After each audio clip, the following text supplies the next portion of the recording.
Hello, welcome back to Armchair Armory, and it finished at the Etihad Stadium, Manchester City 2, Arsenal 2. This close. We were this close to getting a historic win over Manchester City. Oh man, what a game. Literally had everything. First half, City started really strong. It felt like sort of the early days of Arteta when City would just walk all over us, and I was sitting there thinking, today we're going to get battered. Within 10 minutes, they were through on goal. Haaland scored 1-0. You're thinking, oh God, where is this going to go?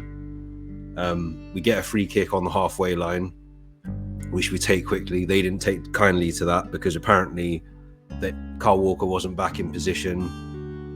And also they didn't think it was in the place that the referee wanted it to be taken from. Then, through to Martinelli.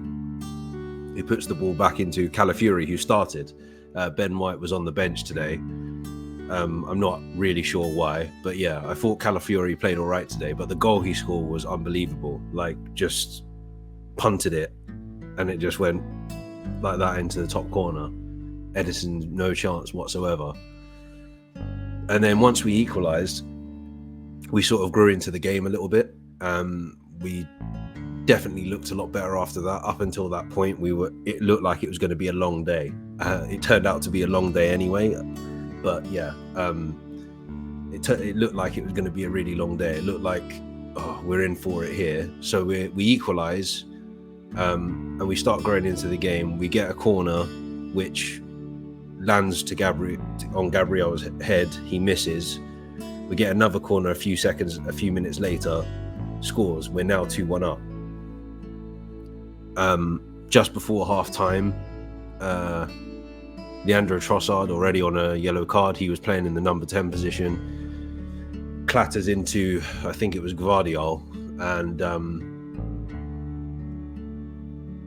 Rodri also went off as well, so it might have been Kovacic, I'm not sure, but he clatters into somebody, and as the ball's coming back down from the clatter, he kicks the ball away, and Michael Oliver gives him a second yellow, sends him off. So we're spending the whole of the second half down to 10 men. Now this one, I can be a little bit more sympathetic with the referee here, because I feel like this one it looked like he intentionally kicked the ball away. I mean, I'm saying this as an Arsenal fan, like, yeah, it felt like he kicked the ball away to me. Or if he didn't and he thought it was the halftime whistle going, it could be perceived as him kicking the ball away. But at the same time, in the second half, Jeremy Doku did not exactly the same thing, but he did a similar thing to what Declan Rice did against Brighton, and nothing was done about it. Which is why I keep thinking, or I'm starting to believe, that like there is something going on. I mean, I've heard shout out to Tom Canton on the Gooner Talk TV, that has said that for some reason Arsenal were officiated differently to everybody else, and I definitely, after this, I sort of feel, yeah, like it does feel like sometimes we get the decisions go against us most of the time. Like Michael Oliver barely gave anything to us in that game. Everything was given to Man City. But that's another conspiracy. I have I'm going to say it because I'm frustrated.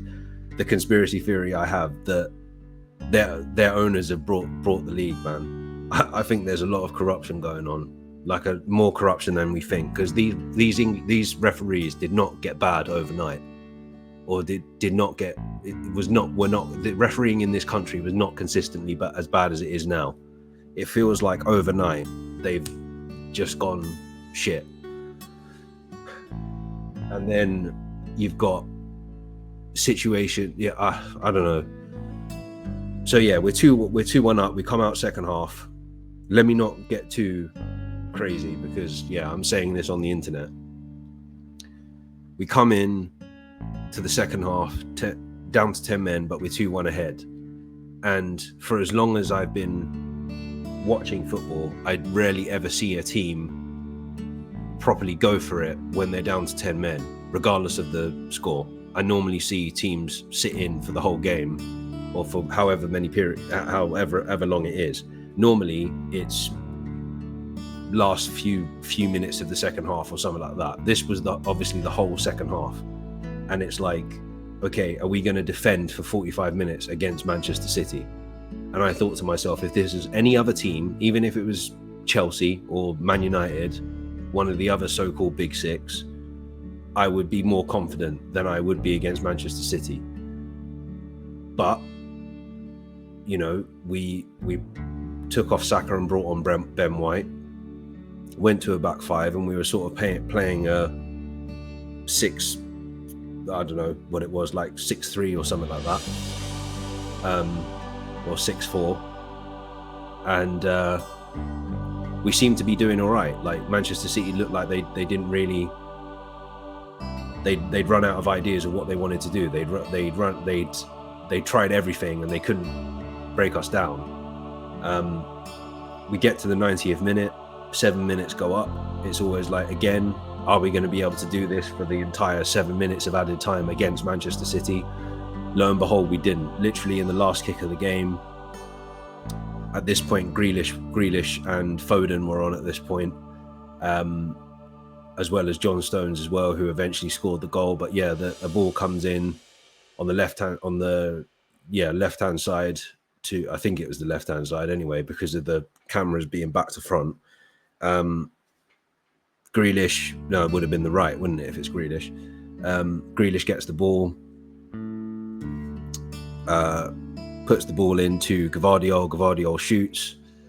The defender gets in front of it. David Raya's already dived at this point because he thinks it's coming to him. It falls, unfortunately, before Saliba. It falls to John Stones, who just scuffs at it. And, you know, in those situations, the ball can go anywhere. And in the replay, David Raya actually, it looks like David Raya does a bicycle kick to try and save it, basically. And yeah, unfortunately, that didn't work, and it went into the roof of the net. And yeah, Man City get their equaliser. Something else that really pissed me off, which is why I said what I just said about Man City have got more going on in this league than we think, or more going on in football than we think, was the reaction of the commentators when who were Peter Drury, Gary Neville, and Jamie Carragher when City equalised. It was almost as if they were celebrating along with the City players and the Etihad Stadium. It's just so cringe, the way they're like, oh, City, oh, the way these guys just cream over Manchester City all the time. This fucking genetically modified football club that we've got out there. But looking back on it, I said in the preview that it will be a score draw, and I couldn't see us beating them. The thing that I'm annoyed about is that we were this close. There is an argument to say we could have done more. We could have, you know, being too defensive doesn't always work, especially in a situation like this against Manchester City. I just couldn't help but think that it was only a matter of time before they get that equaliser. And then I started thinking, well, I came into this game thinking I don't want to lose, and a draw is the best I can hope for at this stage. A win would be a bonus. I think it was important to win because of the psychological strain between City and Arsenal at the Etihad. But I'm not totally disappointed that we didn't lose the game. That's 2 years in a row we've drawn with them away now that we've shared the points. So it's not necessarily the end of the world. It's still early in the season, but it's just disappointing how it ends up, because it feels like a loss, because it's like literally the last kick of the game they equalise. And yeah, and it just doesn't help with all the other stuff on top of it, you know, the bad refereeing decisions, the bias that the sort of Sky commentators and pundits have towards Arsenal. Like, I know the last 2 seasons Gary Neville said, oh, he wants Arsenal to win the league, but I think he's doing reverse psychology. He doesn't want Arsenal to win the league, so he says it hoping Arsenal won't win the league. Yeah, that really, really annoyed me, the way that they were celebrating with with City, which is why I think they've got more fingers in pies than people think they do. Like, I think it's too much of a coincidence that you cannot say anything bad about City in the mainstream sports media. You can't say anything bad about City. It's strange. It's really strange. If you notice, if you watch these guys, they never say anything bad about City. It's the first time today that I heard pundits after the game. So for some reason, Sky had four pundits in the studio, and it was Roy Keane, Theo Walcott, Michael Richards, and Paul Merson. And it's the first time I've heard anyone say, "Oh, City were poor in the second half." It's the first time I've ever heard that. Normally, City can do no wrong. It's almost as if they're frightened of getting sued or something. But yeah, not much more to say really. It means now for Leicester next Saturday, we're not going to have Trossard, so that's the midfield fucked again. Probably means that we're looking at Partey, Jorginho, Rice for that game, I'm assuming. But yeah, it's disappointing, but not necessarily the end of the world. At least we didn't lose. It's not more important, but yeah, we've just got to dust ourselves off and go again against Leicester and get the 3 points. Right, I'm going to leave it there. Try and enjoy the rest of my Sunday. Take care and stay safe.